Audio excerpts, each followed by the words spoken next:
In Davos for our special coverage.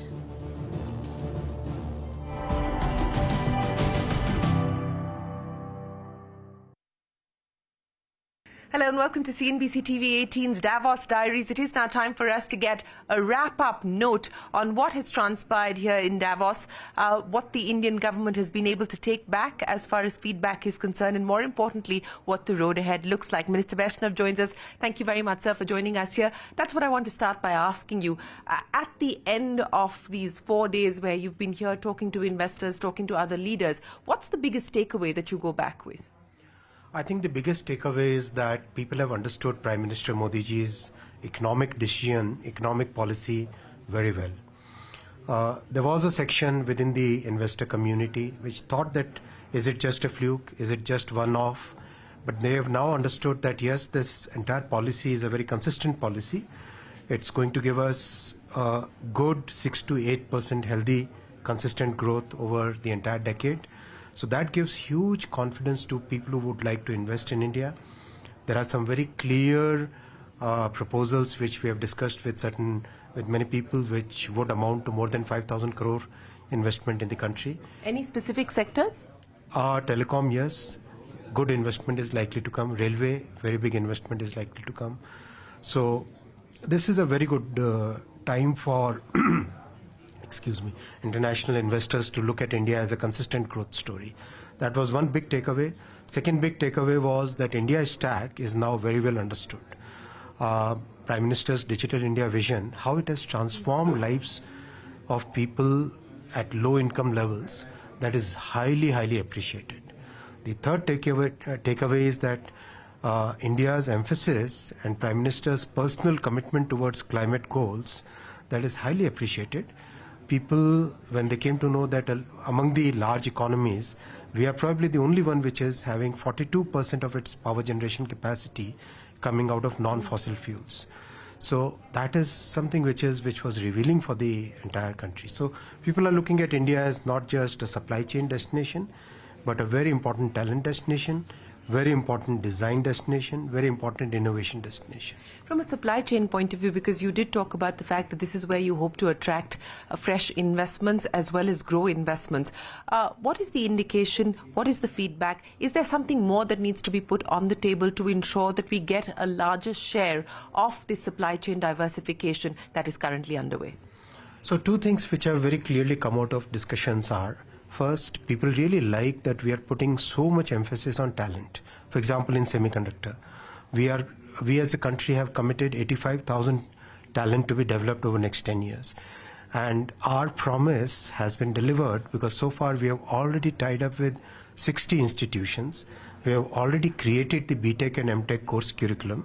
We have already created the PhD programs. We have already tied up for shop floor, in this case, clean room technician training.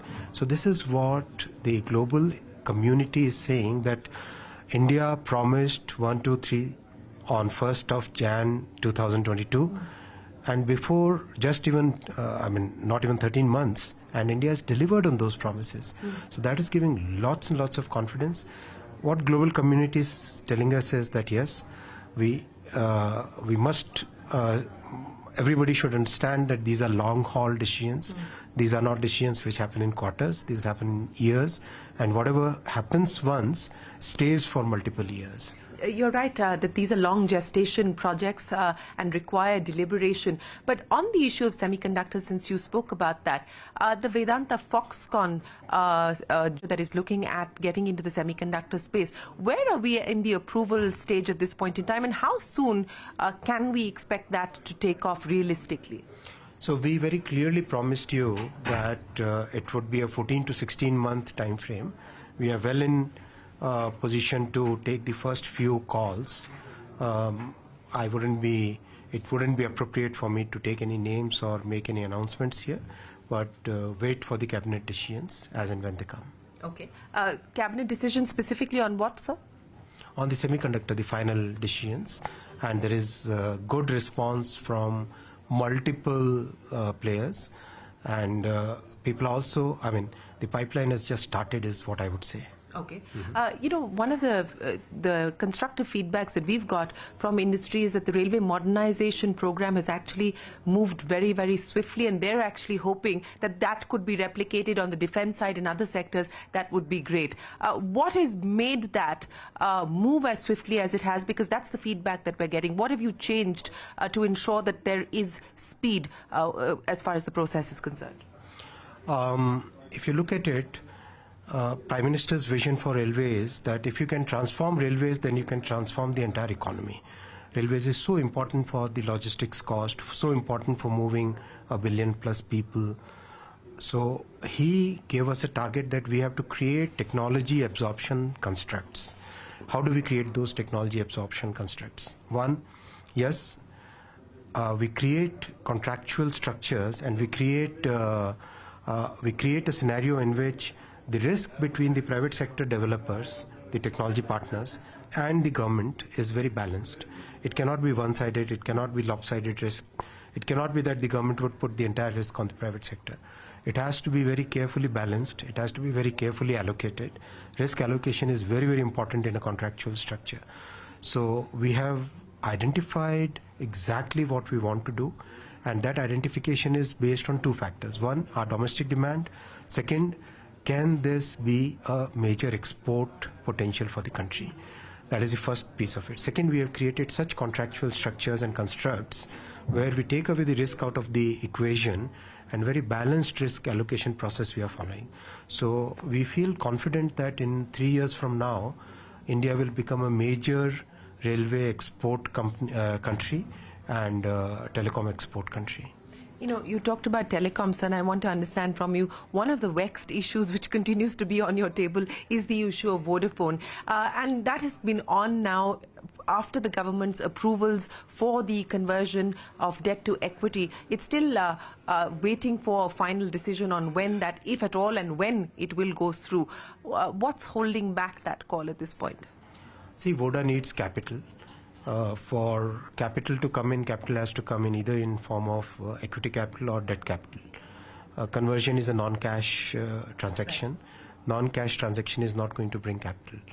So what's important is that this is a very complex issue. I wouldn't like to comment more than this, but certainly we are engaged very closely with the current shareholders and make sure that there is enough capital is brought into the company so that it survives. Capital from the promoters, you mean? Yes. Let me ask you about the PLI schemes, because you gave us an indication that the government is looking at the possibility of more sectors being added. Any ideas on which of the sectors that you believe will benefit the most if there were to be a PLI? Has there been an identification of the new sectors that could be included? And can we expect a decision, perhaps even as part of the budget? See, the success of PLI is today very well known. The payoff from PLI scheme is clearly understood.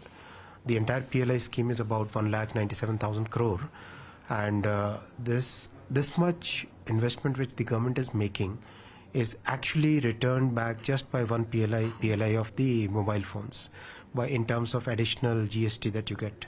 So we believe that yes, this is a great story which has created jobs, which has created new ecosystems, which has deepened the supply chain in the country. So we are definitely looking at more sectors, and sectors which have good employment potential, sectors which have strategic importance for the country. These are the sectors we are looking at. Any timeline by when we can expect that decision? Wrong question. Okay.